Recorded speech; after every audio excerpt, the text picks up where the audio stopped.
Hey, what's up, guys? It's Rage Gamer. I'm update. I got a new monitor. I bought it from eBay. It's one of those Korean 2560 by 1440 monitors. I did a ton of research on it, and finally decided that it was time to get a upgraded monitor. So I ended up getting a QNIX QX 2710. Evolution 2, and it's actually one with the Samsung PLS panel, so it's not the LG IPS, but it's the Samsung PLS, which is basically the same thing, just different companies. For a few things, first of all, so I bought a pixel perfect version of the QNIX from eBay seller Green Sum, and it was on a discounted sale or something for, I think it was $309.90, and I thought that was a crazy good deal for a Pixel Perfect. So to put it into perspective, I bought it on a Sunday, and I live in Washington State, the Pacific Northwest, and I ordered it Sunday, technically Sunday, early Sunday morning. It was like 2 or 3 in the morning, Sunday. It was at my doorstep the following Wednesday from South Korea, which is freaking ridiculously fast. I couldn't believe how fast it got there, considering I only paid $309 for the monitor itself. A few things about the monitor. If you're watching this, you guys have probably seen 8 million, of these. Whether you've watched the Cat Leap or the X Star or the Crossover, they're all basically the same monitor. So just like anybody else had already said, they came shipped. It was in a box, fully wrapped in foam, or like the bubble wrap stuff. There was just a small dent in the box when I got it. It wasn't a big deal though. It looked like it was, pretty good. No worse for wear. Anyway, so I got it out. The stand is definitely the weakest part about this, but I don't think that the stand is any cheaper than any other stand you'd buy from any if you went to like Best Buy and bought a Asus monitor or HP or something. The stands are all the same. It is a bit wobbly, but I don't really care. Once it's on your desk and it's there, you're good to go. There's not much of an adjustment in terms of the stand. There's not really much of a tilt function. You can't go up or down. But if I needed that, I would just buy one of those Visa monitor mounts and just mount it to my desk. But that's not really a requirement for me. As you can see on the screen, I have absolutely perfect pixels. I have no dead pixels that I can see at all. But then again, I did pay for the Pixel Perfect version. The screen's amazing. I can't believe how crisp everything is. Everything looks really good. I did get the matte version. I didn't get the glossy version because I didn't want to have to deal with the glare. And from what I understand, some of the other glossy screens, or the glass screens, they were really, really reflective. And I certainly didn't want to have to deal with that. So the matte looks good. Again, you guys probably already know that there's no on-screen display, so it's just brightness up and down and then the power button. But I was able to calibrate the color using a program called Caliberize, and then I also used the Windows 8 utility for color calibration and gamma and things like that. So everything looks great. It's all dialed in. The screen is amazing.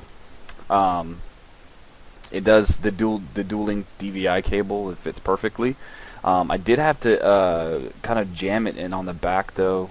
It didn't really fit super duper flush, so I had to use quite a bit of pressure to get the screw on the bottom part of it to actually screw into the monitor. But once it's in there for good. I'm not really worried about it. It hasn't given me any issues. The benefit, it seems to be, with the Samsung panels is they do tend to overclock really well. I went over to 120Hz.net and I got some utilities. I downloaded the because I'm on a single HD 7970 graphics card. It's overclocked just a little bit, but it's just a standard 7970. So I had to use the driver patcher utility to put it into test mode, and then I used the CRU utility that you get both those downloads from 120Hz.net. and I was able to overclock the screen to 120 hertz immediately. It was nothing, no flickering, no vertical lines. I was reading some forums with a lot of people. A lot of people seem to have issues with like flickering and things like that. I certainly didn't have that issue. As you can see, I mean, the screen looks wonderful. It's at 120 hertz right now, and it's beautiful. It's running just fine. Now, one thing that I did notice is when I went to 120 hertz, the screen dimmed a little bit. It didn't really bother me, and from what I was reading on the forums, that's not necessarily an issue at all, because it just goes dim. But I do have four profiles. I have it at the stock 60 hertz. I have 96, 106, and then the 120. The monitor running any of those just fine. I don't really think I'm going to push it past 120 hertz. I don't really see the necessity to, primarily because I'm just running a single 7970, which means that like I don't think I have any modern games that I can run at 120 frames per second, with the exception like Black Ops 2. I run that just at 120 with my card at this resolution of 2560 by 1440. But all the other games, like I'm hitting, if I turn all the filters on, I'm at like 40 to 50 frames per second. I mean, this is a pretty taxing resolution at 2560 by 1440. One thing I did notice is that the pixels are so small that I don't even have to turn AA on. Usually, like if I want to run it at this resolution, which obviously anybody who has this monitor does, I just turn the AA completely off. Like if it's like a crisis game where it's gonna it's pretty taxing on your hardware. Actually, another game too is Sleeping Dogs. Good lord, that game's hard on cards. So all I did with Sleeping Dog was I just turned the AA completely off, and it runs beautiful at like 40 or 50 frames per second at this resolution. Which kind of surprised me because I was a little concerned that I would need to maybe upgrade my graphics card or run a Crossfire setup in order to accommodate the screen resolution. So all my games are running really good just on the single card, so I don't have to worry about dealing with getting a more expensive card or running a Crossfire setup. So, and if I had to upgrade my 7970, I'm looking at a really expensive like Nvidia card or something like a Titan or a 780 or something. But fortunately, the 7970 runs all my games perfectly fine at this resolution. Even like the first-person shooters like Black Ops or Battlefield 3. Games that like high frames per second. Games that require really fast refresh rates, I'm still doing just fine, and it doesn't bother me at all. Not one bit. So I've been really satisfied with this monitor.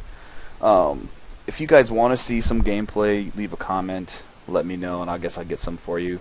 I haven't done any gameplay stuff for a long time anyway, because I'm lazy, and it's a lot of work to get the footage, and then if I run with fraps, it takes it's completely lossless, so I mean you get 10 minutes of gameplay footage, and you got 12 gigs of data stored in your hard drive, so it just takes a lot of space.